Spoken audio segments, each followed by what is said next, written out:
नमस्कार विद्यार्थी मित्रांनो, मी आहे चेतन राठोड आणि स्वागत करतोय आपल्या द प्रियांसी आयांसी अकॅडमी या युट्यूब चॅनेलवर। तर मित्रांनो, आपण जी टीईटी साठी सिरीज चालू केलेली आहे त्याच्यात आपण मराठी ग्रामर घेत आहोत। त्याच्यानंतर आपण जीएस जीके जे की टीईटी याला आपण जीएस जीके आणि मराठी हे 90 मार्काचा मटेरियल आपण घेत आहोत मित्रांनो। पेपर 1 ला परिसर अभ्यास असेल, पेपर 2 ला सामाजिक शास्त्र असेल आणि जे मराठी उतारा आणि प्रश्न उत्तर, त्याच्यानंतर वाक्य रूपांतर, शब्द समानार्थी शब्द, विरुद्धार्थी शब्द, शब्दसमूह हे शब्द सगळं आपण घेत आहोत मित्रांनो। जी 28 जून 2026 रोजी जी एग्जाम होणार आहे, पेपर 1 व पेपर 2 साठी टीईटी ही पात्रता परीक्षा टेट साठी होते, त्याचा आपण विचार करत आहोत मित्रांनो। आतापर्यंत आपले जवळपास 20-22 व्हिडिओ झाले आहेत। तुम्ही जर द प्रियांसी आयांसी अकॅडमी या युट्यूब चॅनलला आतापर्यंत गेला नसाल तर जा, त्याला भेट द्या, शेअर करा, व्हिडिओला लाईक करा आणि व्हिडिओ आवडला तर मित्रांनो सबस्क्राईब करायला विसरू नका, जेणेकरून मी जेव्हा व्हिडिओ टाकेल त्याचा फायदा तुम्हाला लगेच होईल मित्रांनो। आज आपण जीएस जीके जे की 60 मार्कासाठी विचारला जातो त्याचा आपण विचार करणार आहोत। तर चला, हे संभाव्य प्रश्नपत्रिका आहे। आपण आतापर्यंत 2013 ते 2025 पर्यंत जेवढे प्रश्न झाले तेवढे प्रश्न आपण सगळे बघितलो मित्रांनो। आता त्याच धर्तीवर त्याचाच अभ्यास करून आपल्याला पुढचा जो आपला पाऊल आहे, पुढचा पाऊल जो संभाव्य प्रश्नपत्रिका आहे त्याच्याकडे आपला पाऊल वळतोय आणि आपण हा बघूया आज संभाव्य प्रश्नपत्रिकातला हा आपण भाग बघूया। तर पहिला प्रश्न मित्रांनो, भारतात राष्ट्रीय उत्पन्न मोजताना कोणता कालखंड हे वर्ष मानले जाते? जे भारतीय आर्थिक वर्ष आहे त्यांचं असं म्हणणं आहे की भारतीय आर्थिक वर्ष हा कुठल्या कालखंडात मानला जातो? पर्यायापैकी बघूया मित्रांनो। तर पर्याय 1 आहे 1 जानेवारी ते 31 डिसेंबर। मानला जातो का? नाही। याच्यासाठी खूप प्रयत्न केले, याच्यासाठी बरेच समिती पण नेमण्यात आली, पण वातावरणिक दृष्ट्या किंवा भौगोलिक दृष्ट्या आपल्या इथे 1 जानेवारी ते 31 डिसेंबर हा मानला जात नाही मित्रांनो। तर हा चुकीचा आहे, पर्याय क्रमांक 1 चुकीचा आहे। त्याच्यानंतर 1 ऑक्टोबर ते 30 सप्टेंबर आहे का? ते पण नाही, ते पण चुकीचं आहे।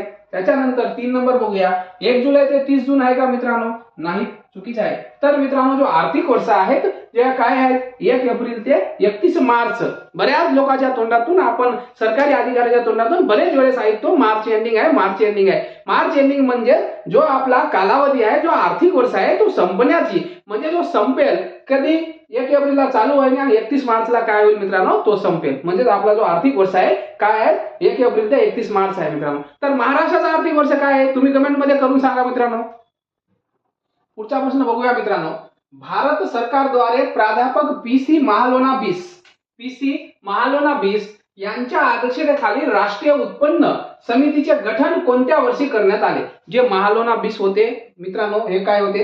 हे एक अर्थतज्ञ होते, हुशार अर्थतज्ञ होते, चांगली पर्सनॅलिटी होती, चांगले व्यक्तिमत्व होते यांचे बरेच पुस्तक पण आहेत आणि अर्थशास्त्राविषयी हे एक बारीक निरीक्षक होते मित्रांनो, अभ्यासक होते।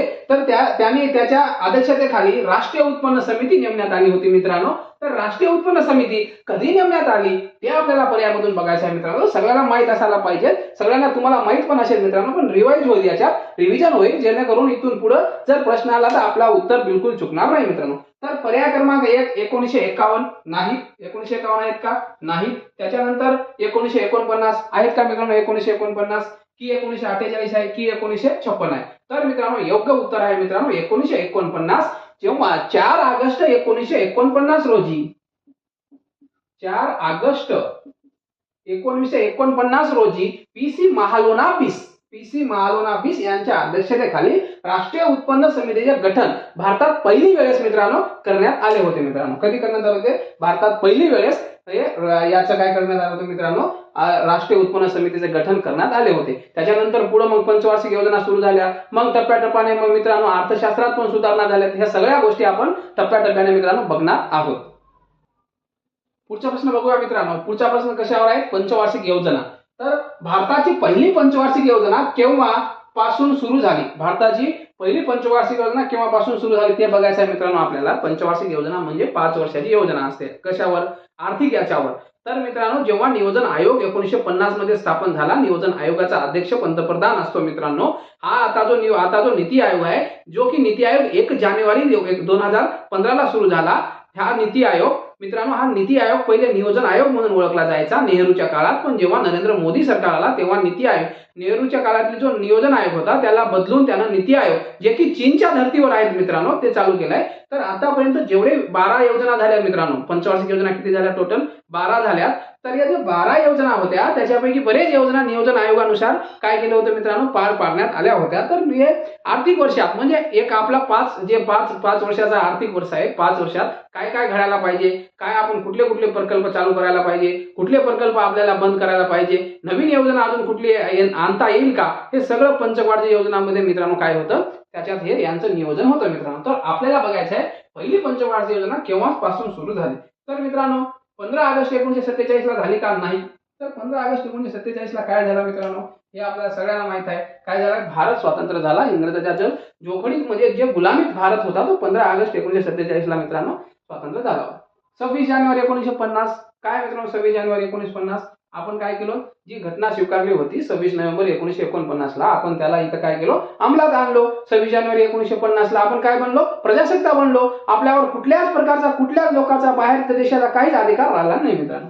त्याच्यानंतर 1 एप्रिल 1951 हो मित्रांनो, जी पहिली पंचवार्षिक योजना होती मित्रांनो ती 1 एप्रिल 1951 रोजी काय झालं मित्रांनो, लागू झाली. जी पुढे चालून 31 मार्च 1956 ला पूर्णपणे संपली होती मित्रांनो. 5 वर्षाची योजना असते पंचवार्षिक योजना. काही काही आतमध्ये योजना सुट्टीचा काळ पण होता, ते पण आपण पुढे टप्प्याटप्प्याने बघणार आहोत मित्रांनो. आणि 1 मे 1950 हे काय तेवढं विशेष नाही मित्रांनो. पुढचा प्रश्न बघूया मित्रांनो. पुढचा प्रश्न कशावर आहे, भारतीय राज्यघटनेच्या निर्मिती दरम्यान संविधान सल्लागार म्हणून कोणाची नियुक्ती केली गेली होती. सोपा प्रश्न आहे मित्रांनो. आतापर्यंत आपण बरेच वेळेस आपल्याला विचारला गेलेला आहे मित्रांनो. सोपा प्रश्न आहे. हे जे सोपे प्रश्न आहेत आपले चुकता कामा नाही मित्रांनो. तर सल्लागारपदी जी भारतीय संविधान होती, ती समिती होती, त्या समितीच्या सल्लागारपदी म्हणजे सल्ला देणारा कोण, तर याच्यासाठी कोणाची निर्मिती केली होती ते पर्यायामधून बघूया मित्रांनो आपण. तर BN राव यांची निर्मिती केली होती का, तर हे राज्यघटनेच्या निर्मिती दरम्यान मी तुम्हाला 2 शब्द म्हणजे जे आतापर्यंत त्याचे बेसिक मुद्दे सांगून देतो, जे तुम्हाला माहितच आहे पण तुमच्या कानावर पडल्यावर तुम्हाला रिवाइज होईल मित्रांनो. रिवाइज होऊन तुमचे जे प्रश्न येईल ते बिलकुल चुकणार नाही. राज्यघटनाची निर्मिती केव्हा झाली, राज्यघटना पहिली वेळेस म्हणजे कधीपासून सुरुवात झाली राज्यघटनाची, मग त्याच्यात कुठली कुठली समिती होती मित्रांनो, हे सगळं वाचणं तुम्हाला आपल्याला काय आहे मित्रांनो, हे आपण जर हे सगळे वाचलो तर आपल्याला प्रश्न सोडवायला सोयीस्कर पडेल मित्रांनो. पण जेव्हा 9 डिसेंबर 1946 रोजी जेव्हा हे संविधान म्हणजे राज्यघटनेची पहिली बैठक झाली मित्रांनो दिल्लीमध्ये, तेव्हा उमेशचंद्र बॅनर्जी जे की काय होते मित्रांनो, हे याची निवड मित्रांनो KM मुन्सी यांच्या म्हणण्यानुसार म्हणजे जे ज्येष्ठतम यादी होती, ज्येष्ठतम सूची होती, त्याच्यामध्ये ते जे उमेशचंद्र बॅनर्जी होते सगळ्यात वयाने मोठे होते. तर आपल्याकडे भारतात काय केलं जातं मित्रांनो, वयाने मोठा असेल त्याला आपण मान देतो, त्याचप्रमाणे वयाने मोठा असल्यामुळे उमेशचंद्र बॅनर्जी यांना मान दिलं होतं KM मुन्सी यांच्या म्हणण्यावरून. पण ते दुपारी आजारी पडले. दुपारनंतर मित्रांनो डॉक्टर राजेंद्र प्रसाद यांची कायमस्वरूपी म्हणून मित्रांनो संविधान सभाचे म्हणजे राज्यघटना समितीचे काय करण्यात आले मित्रांनो, अध्यक्ष बनवण्यात आले. त्याच्यानंतर जे मुखर्जी होते त्यांना उपाध्यक्ष बनवण्यात आले आणि पहिल्या याच्यातच मित्रांनो BN राव यांची सल्लागारपदी काय झाली मित्रांनो, नेमणूक झाली होती मित्रांनो. तर त्याचं उत्तर काय आहे, BN राव. तुम्हाला समजलं असेल मित्रांनो, BN राव हे काय संविधान राज्यघटना निर्मिती दरम्यान संविधान सल्लागार म्हणून BN राव यांची काय केली होती मित्रांनो, नेमणूक केली होती. N गोपालस्वामी अय्यंगार हे पण मसुदा समितीचे सदस्य होते मित्रांनो, 7 सदस्यापैकी एक होते. त्याच्यानंतर श्यामाप्रसाद मुखर्जी, MR जयकर, हे MR जयकर जे आहे मित्रांनो, हे जेव्हा गोलमेज परिषद झाली होती, राज्यघटनामध्ये पण होते, पण गोलमेज परिषद जेव्हा झाली होती तेव्हा तिन्ही परिषदेला हे पण व्यक्तिमत्व मित्रांनो हजर होते. डॉक्टर बाबासाहेब आंबेडकरांसोबत हे पण हजर होते मित्रांनो. तर हे याच्या बाबतीत झालं राज्यघटनेच्या बाबतीत. पुढे जसे प्रश्न येईल तसं आपण याचा उलगडा करत जाऊ मित्रांनो. पुढचा प्रश्न बघूया मित्रांनो. पुढचा प्रश्न कशावर आहे, राज्यघटनेवर आहे. पुढचा प्रश्न, कोणत्या घटना दुरुस्ती अन्वये 6 ते 14 वयोगटातील बालकासाठी काय मित्रांनो, मोफत व सक्तीचे प्राथमिक शिक्षण हा मूलभूत हक्क मानला जातो. कधीपासून मूलभूत हक्क किती आहे मित्रांनो, मूलभूत हक्क 6 आहे. कलम किती ते कुठपर्यंत आहे, कलम 12 ते 35 पर्यंत मूलभूत हक्क आहेत मित्रांनो. तर जे मोफत आणि सक्तीचे शिक्षण आहे ते कशासाठी, तर मुलं जे शाळा शिकत नाही, मुलं जे बाहेर आहे शाळेपेक्षा दूर आहेत, तर त्या पालकाची जबाबदारी आहे की मुलं आपलं कुठं पण असे ना शाळेत गेलं पाहिजे, शाळेत शिकलं पाहिजे, शिक्षण घेतलं पाहिजे, सुशिक्षित झालं पाहिजे. हे सगळं कशाचे आहे मित्रांनो, कशाचे धोरण आहे, हे सगळे सरकारचे धोरण आहेत मित्रांनो सुशिक्षित बनवण्यासाठी. अशिक्षितपेक्षा सुशिक्षित कधी पण चांगलं मित्रांनो. तर मोफत जे आता जे पाल्ले आहेत ते गरीब, जो भारत आहे हा कृषी प्रधान देश आहे आणि कृषी प्रधान असल्यामुळे बरेच लोक गरीब आहे, दारिद्र्य आहे, लोक दारिद्र्य रेषेखाली आहे लोक.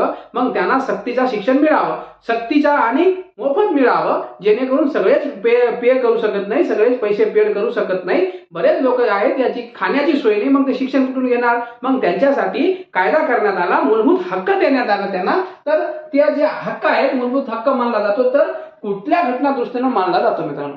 बरेच घटना दुरुस्ती झाले आतापर्यंत, तर कुठली घटना दुरुस्ती आहे तर बघूया. 42वी घटना दुरुस्ती आहे का? नाही. 42वी घटना दुरुस्ती महत्वाची आहे, पण इथं आहे का? इथं आपलं उत्तर आहे का? नाही. त्याच्यानंतर 73वी घटना दुरुस्ती, 73वी घटना दुरुस्ती आणि 74वी घटना दुरुस्ती एवढे प्रश्न विचारला जातात याच्यावर, बाबा रे बाबा, भयानकच. पण इथं उत्तर आहे का? नाही. त्याच्यानंतर 86वी घटना दुरुस्ती. हो मित्रांनो, 86वी घटना दुरुस्ती 2002 रोजी जेव्हा ही घटना दुरुस्ती लागू करण्यात आली, तेव्हा मोफत व सक्तीचे शिक्षण, मोफत व सक्तीचे प्राथमिक शिक्षण 6 ते 14 वयोगटापर्यंत मुलांना घेणं हे गरजेचे आहे मित्रांनो. ही पाल्याची जबाबदारी ठरली मित्रांनो.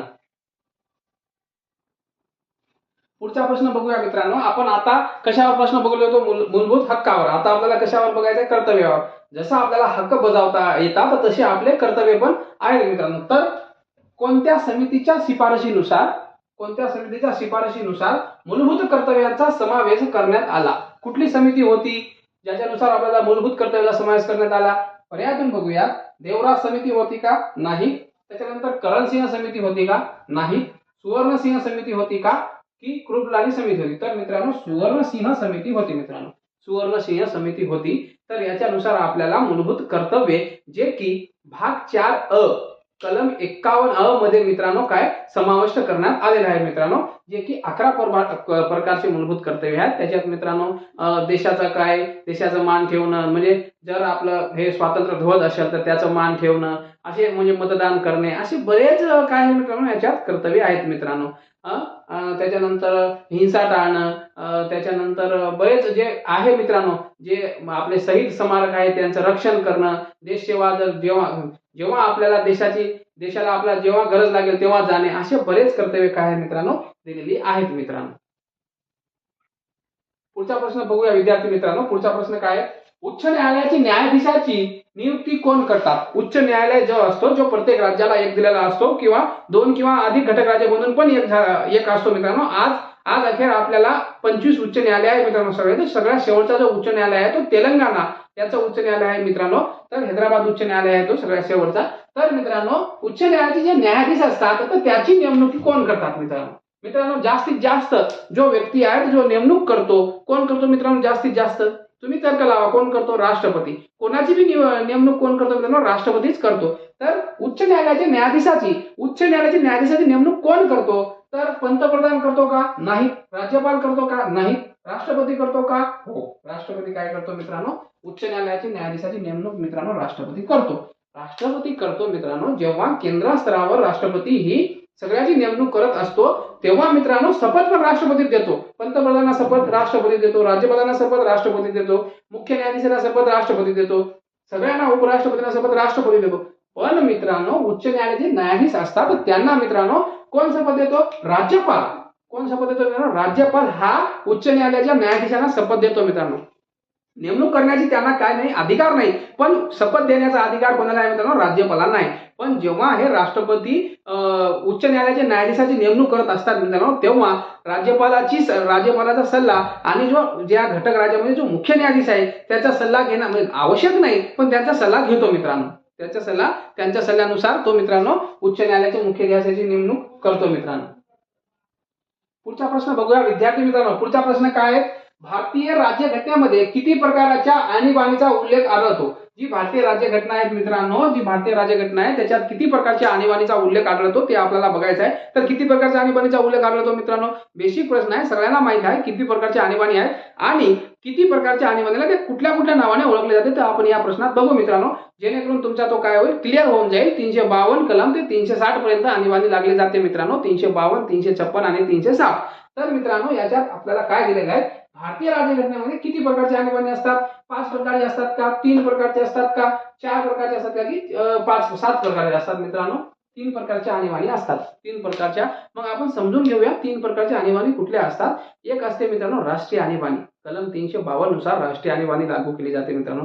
राष्ट्रीय आणीबाणी मित्रांनो ही पूर्ण भारतासाठी मर्यादित असते, जे की 75 मध्ये अशांतता अंतर्गत मंडळ बंद म्हणजे याच्याबद्दल अशांतता माजली होती म्हणून लागू केली होती मित्रांनो. कधी 25 नोव्हेंबर 1975 ला मित्रांनो. आणि दुसऱ्या क्रमांकाची आहे 356 ची राष्ट्रपती राजवट म्हणतो आपण त्याला, जी की राज्य आणीबाणी असते. राज्याच्या एखाद्या भागासाठी किंवा पूर्ण राज्यासाठी मित्रांनो काय केली जाते, लागू केली जाते. ती आतापर्यंत मणिपूर, पंजाब या राज्यात काय झालं मित्रांनो, आतापर्यंत ही जास्तीत जास्त वेळा लागू करण्यात आलेली आहे मित्रांनो. त्याच्यानंतर एक वेळा पण लागू करण्यात न आलेली आणीबाणी म्हणजे जी आणीबाणी आहे राष्ट्रपती राजवट म्हणतो आपण त्याला, तेलंगणा या राज्याला एक वेळा पण आतापर्यंत लागू करण्यात आलेली नाही मित्रांनो. आणि मणिपूर, पंजाब यांना 10 11 वेळा ती राष्ट्रपती राजवट म्हणजेच राज्य आणीबाणी मित्रांनो लागू केलेली आहे. आणि कलम 360 जर आर्थिक परिस्थिती डगमगलेली असेल, आर्थिक दृष्ट्या आपण मागासलेला झालो असेल, आर्थिक दृष्ट्या म्हणजेच खाण्याचे वांदे झाले असेल, तेव्हा ही आर्थिक आणीबाणी लागते मित्रांनो, जे की सुदैवाने आतापर्यंत भारतात आर्थिक आणीबाणी लागू झालेली नाही मित्रांनो. पुढचा प्रश्न बघूया मित्रांनो. पुढचा प्रश्न काय, भारत सरकारकडून प्रत्येक वर्षी 24 एप्रिल, कुठला एप्रिल, 24 एप्रिल हा दिवस खालीलपैकी कोणता दिवस म्हणून साजरा केला जातो मित्रांनो. जो 24 एप्रिल आहे, दिनविशेषवर पण आपला एक लेक्चर होणार आहे मित्रांनो. 1-2 लेक्चर होईल. राष्ट्रीय दिनविशेष, राज्य दिनविशेष आणि आंतरराष्ट्रीय दिनविशेष सगळे त्याच्यात आपण कंप्लीट करून टाकू. तर जे 24 एप्रिल आहेत मित्रांनो, जे 24 एप्रिल हा दिवस खालीलपैकी कोणता दिवस म्हणून साजरा केला जातो असं त्यांचं म्हणणं आहे. असं प्रश्न विचारलेला आहे आपल्याला. तर आपण बघूया मित्रांनो. 24 एप्रिल तर राष्ट्रीय जनसंपर्क दिन आहे का, नाही. राष्ट्रीय पंचायत राज्य दिन आहे का, हो मित्रांनो राष्ट्रीय पंचायत राज्य दिन आहे 24 एप्रिल. का राष्ट्रीय पंचायत राज्य दिन आहे 24 एप्रिल, कसं काय राष्ट्रीय पंचायत दिवस आहे, तर मित्रांनो जेव्हा 1992 मध्ये जेव्हा 73वी घटना दुरुस्ती मित्रांनो, 73वी आणि 74वी घटना दुरुस्ती जे की ग्रामपंचायत झालं, नगर परिषद, महानगरपालिका यांच्यासाठी खूप महत्वाचे आहे. याच्यात दुनियाचे कलम आणि बरेच दिलेले आहे मित्रांनो. एवढा डाटा दिलेला आहे. 73व्या 74व्या घटना दुरुस्तीवर आतापर्यंत बरेच वेळेस प्रश्न विचारले गेलेले आहेत मित्रांनो. तर जी 92 मध्ये 73वी घटना दुरुस्ती हे झाली होती, म्हणजे जी लागू करण्यात आली होती मित्रांनो, म्हणजे जे 73वी घटना दुरुस्ती झाली होती ती कधी लागू करण्यात आली मित्रांनो, 24 एप्रिल 1993 रोजी ती काय झाली, ती अंमलात आली मित्रांनो. 24 एप्रिल 1993 ला अंमलात आली. तेव्हापासून त्या अंमलात आलेल्या दिवसाला स्मरणात ठेवून 24 एप्रिल हा मित्रांनो राष्ट्रीय पंचायत राज्य दिन म्हणून साजरा केला जाते मित्रांनो, जो की महत्वाचा आहे आपल्यासाठी. हा महत्वाचा आहे. त्याच्यानंतर आपण मित्रांनो बघूया राष्ट्रीय मतदार दिन. हा आपला उत्तर झालाय, पण आपण जेव्हा पर्यायाचा विचार करतो तेव्हा मित्रांनो राष्ट्रीय मतदार दिन हा 25 जानेवारीचा आहे मित्रांनो. 25 जानेवारीचा आहे मित्रांनो. कधीच आहे, 25 जानेवारीचा आहे मित्रांनो राष्ट्रीय मतदार दिन. तर 25 जानेवारी 1950 ला मित्रांनो सगळ्यांना भारत म्हणजे असा देश आहे मित्रांनो जिथं भारत स्वतंत्र झालेला महिलांना पण मतदानाचा अधिकार मिळू लागला. महिलांना आणि पुरुषांना भेदभाव न करता सगळ्यांना मतदानाचा अधिकार देण्यात आला मित्रांनो. पण जे दुसरे देश होते, जे अमेरिका आहे, जो आज महासत्ता बनलेला आहे मित्रांनो, चीन आहे, जे सगळे देश आहेत, त्यांना पहिल्यांदा महिलांना कधीच त्यानं काय दिलं नाही, मतदान करण्याची मतदान करण्याचे स्वातंत्र्य मित्रांनो कधीच दिलं नाही. म्हणजे पहिल्या जेव्हा हे राज्यघटना तयार झाली ते पहिल्या मतदानापासूनच, जेव्हा पहिली वेळेस मतदान झालं 1951 ला, तेव्हापासूनच महिलांना पण मतदानाचा अधिकार देण्यात आला मित्रांनो. तसा महिलांना मतदान अधिकार देणारा भारत हा एकमेव देश आहे मित्रांनो. बाकीचे देश टप्प्याटप्प्याने दिले मित्रांनो. पहिले श्रीमंतांना, मग गरिबांना, मग असं देत गेले. पण भारत हा सगळ्यांना मतदानाचा अधिकार देणारा भारत हा एकमेव देश आहे मित्रांनो. पुढचा प्रश्न बघूया मित्रांनो. पुढचा प्रश्न काय, खालीलपैकी कोणती समिती पंचायत राज्य संबंधित नव्हती. जी खालीलपैकी संबंधित दिलेली आहे आपल्याला समिती ही कुठल्या पंचायत राज्याची संबंधित न होती ते बघायचं आपल्याला. तर चल बघूया आपण. तर अशोक मेहता समिती इथं होतीच, सुरुवातच याच्याने झाली मित्रांनो. 57 मध्ये ही समिती नेमण्यात आली होती. त्यानंतर महाराष्ट्रामध्ये आदरणीय वसंतराव नाईक यांच्या अध्यक्षतेखाली जे की ते काय सचिव कोण होते, साळवी होते, त्यांच्यासाठी मित्रांनो हे समिती नेमण्यात आली होती. तर उत्तर काय आपला आपण बघूया. हे अशोक मेहता समिती होती. आपल्याला काय विचारले, नव्हती, नाही. तर कुठली समिती नाहीत मित्रांनो. जेव्हा प्रश्न वाचतो तेव्हा आपल्याला डिटेल प्रश्न वाचायला पाहिजे, जेणेकरून आपल्याला चुकणार नाही मित्रांनो. तर याच्यात काय विचारलं होतं, नाही विचारलं होतं. मग अशोक मेहता समिती होती मित्रांनो, आपल्याला नाही विचारलंय. थंगन समिती हो, संगम समिती पण पंचायत राजाशी संबंधित आहेत मित्रांनो, हा पण आपला उत्तर नाही. एल.एम. सिंघवी समिती पण पंचायत राजाशी संबंध आहे. तर राजमनार समिती मित्रांनो काय आहे, आपला योग्य उत्तर आहे मित्रांनो. राजमनार समिती पंचायत राज्य त्याच्याशी संबंधित न होती मित्रांनो, तर कुठल्या क्षेत्राशी संबंधित होती मित्रांनो, राजमनार समिती आपल्याला माहित असायला पाहिजे मित्रांनो. तर राजमनार समिती जी होती मित्रांनो, तर राज्य आणि केंद्र याच्यासाठी पण बरेच यांचा समन्वय साधण्यासाठी, यांचा संबंध वाढवण्यासाठी हे काय होते मित्रांनो, राजमनार समिती मित्रांनो नेमण्यात आली होती. असे बरेच समित्या होत्या मित्रांनो जे की राज्य आणि केंद्र यांच्यामध्ये समन्वय साधण्यासाठी नेमणूक करण्यात आली होती मित्रांनो. पुढचा प्रश्न बघूया विद्यार्थी मित्रांनो. पुढचा प्रश्न काय आहे, 1919 च्या भारतीय प्रशासकीय कायदा तयार करण्यात लॉर्ड चेम्सफोर्ड यांना पुढीलपैकी कोणी मदत केली होती. जो 1919 चा कायदा होता, काय आपण त्याला काय म्हणतो, 1909 चा मोर्लो मिंटो, 1919 चा मॉन्टेस्क्यू चेम्सफोर्ड. तर मित्रांनो जो मॉन्टेस्क्यू चेम्सफोर्ड मोर्लो मिंटो कायदा म्हणतो आपण त्याला, जो मॉन्टेस्क्यू चेम्सफोर्ड होतो यांना खालीलपैकी जो भारतीय व्यक्ती मदत करत होता, तो मदत करणारा व्यक्ती कोण होता ते बघूया मित्रांनो. तर दादाभाई नौरोजी होते का, नाही.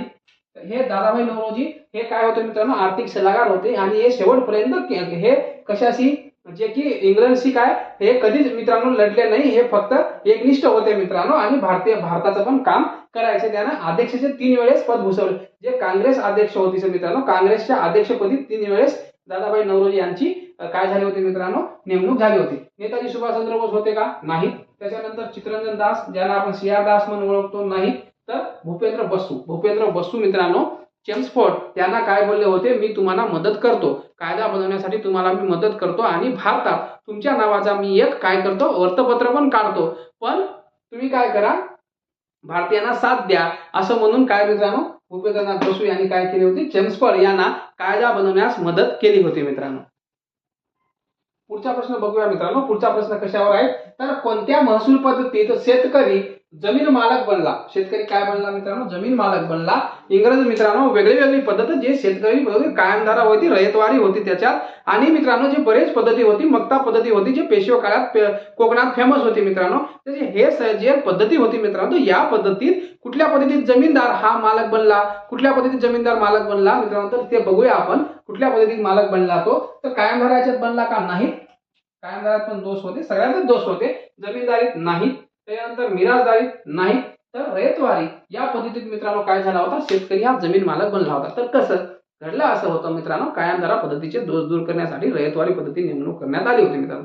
मग रयतवारी पद्धतीत मित्रांनो जे रयत होते, जे साधे लोक होते, जे शेतकरी होते, ते शेतकरी मित्रांनो ज्याची जमीन होती ते जमीन मित्रांनो विकत असे, म्हणजे त्यांना काय अधिकार मिळाले होते, विकायचे अधिकार होते, दुसऱ्याला मक्ताना देण्याचे अधिकार होते. आणि मित्रांनो जमीनदार वर्ग हा कसं झाला मित्रांनो, हा डायरेक्ट इंग्लंडाशी कनेक्ट होता मित्रांनो. हा जमीन करून डायरेक्ट काय करायचं मित्रांनो, शेतकऱ्याकडून हे घेऊन, आता जे जमीनदार होते मित्रांनो, जे ज्यांच्याकडे 50 एकर 100 एकर 200 एकर जमीन होती, तो स्वतः कधी जमीन म्हणजे शेती कसत नसे मित्रांनो, तो शहरात राहत असे, आलिशान बंगलात राहत असे मित्रांनो, आणि दुसऱ्यांना शेती काय द्यायची मित्रांनो, भाड्यानं देत असे. मग जो महसूल आहे तो महसूल गोळा करून तो जो शेतकरी होता, जो मालक बनला होता, तो इंग्लंडांना देई. म्हणून जे प्रत्यक्ष शेतकरी होते, शेती करणारे लोक मजूरदार होते, जे मक्ताने शेती करणारे होते, त्यांचा आणि इंग्रजाची काही संबंध येत नसे. इंग्रज फक्त मालकांना धरत असे. मग मालक शेतीत पिको ना पिको हे इंग्रजांना डायरेक्ट काय देत असे मित्रांनो, महसूल देत होते.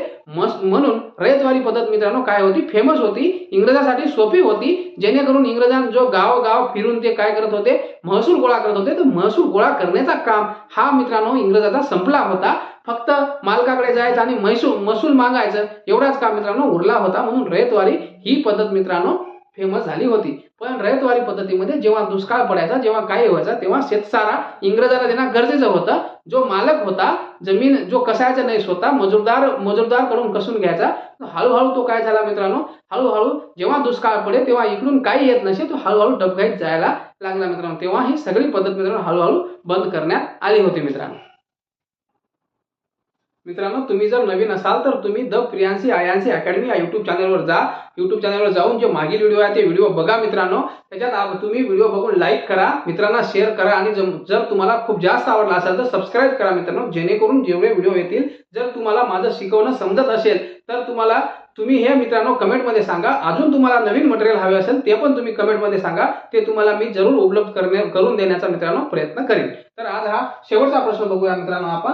हे जुळ्या आहे शिखर आणि उंची. शिखर आणि उंची आपल्याला माहित आहे, जे भारताचा सगळ्यात उंच शिखर कुठलं आहे, K2 आहे. त्याच्यानंतर महाराष्ट्राचा जर विचार केला तर कळसुबाई आहे मित्रांनो. त्याच्यानंतर आपल्याला महाराष्ट्राचे बरेच शिखर दिलेले असतात. मग आता कळसुबाई हा प्रश्न जुना झाला, म्हणजे सगळ्याच पेपरमध्ये विचारून पण आता नवीन जो आयोग आहे नवीन शिखर शोधतोय मित्रांनो. तर नवीन शिखर ते पण आपल्याला पाठ असणे गरजेचं आहे. तर आपण याच्यात बघूया. तर मांगीतुंगी, त्याच्यानंतर त्र्यंबकेश्वर, सप्तशृंगी आणि शालेर, मुल्लेर, अंकाई, टंकाई हे सगळे कुठे आहे, नाशिकमध्ये आहे. त्र्यंबकेश्वर पण कुठे आहे, नाशिकमध्ये आहे. तर मित्रांनो मांगीतुंगी यांची उंची किती आहे ते बघावं लागेल आपल्याला. याची उंची, मांगीतुंगीची उंची किती आहे. तर मित्रांनो पर्याय बघत असताना आपल्याला शालेरची उंची माहिती असणे गरजेचं आहे. शालेर हा का माहिती असणे गरजेचं आहे मित्रांनो, तर शिखर उंचीनुसार शालेर हा दुसऱ्या क्रमांकावर आहे. जसं की पहिल्या क्रमांकावर कळसुबाई आहे, त्याच्यानंतर दुसऱ्या क्रमांकावर शालेर आहे मित्रांनो. तर दुसऱ्या क्रमांकावर शालेर आहे. तर शालेरची उंची जर आपल्याला माहित असेल तर आपण सगळी उंची मित्रांनो काढू शकतो. तर आपल्याला शालेरची उंची माहित आहे. तर 1576 मीटर ही शालेरची उंची आहे मित्रांनो, जो की 4 नंबरला आहे. जर 4चा 1 असेल तो पर्याय आपला राहणार आहे मित्रांनो. 4चा 1 इथं आहे का, 4चा 1 नाही, 4चा 4 आहे, म्हणजे हा आपला काय झाला, चुकीचा आहे. इथं पण 4चा 4 आहे, इथं पण चुकीचा आहे, इथं पण 4चा 4 आहे. इथे तिन्ही पर्याय मित्रांनो फक्त एका शिखरामुळे आपल्याला काय झालं मित्रांनो, तो पॉसिबल झाला. हा प्रश्न सोडवण्यासाठी एका शिखराची उंची माहित असल्यामुळे काय झालं मित्रांनो, पॉसिबल झालं. तर फक्त 1 नंबर पर्याय बरोबर आहे, त्याच्यात बघून घेऊ.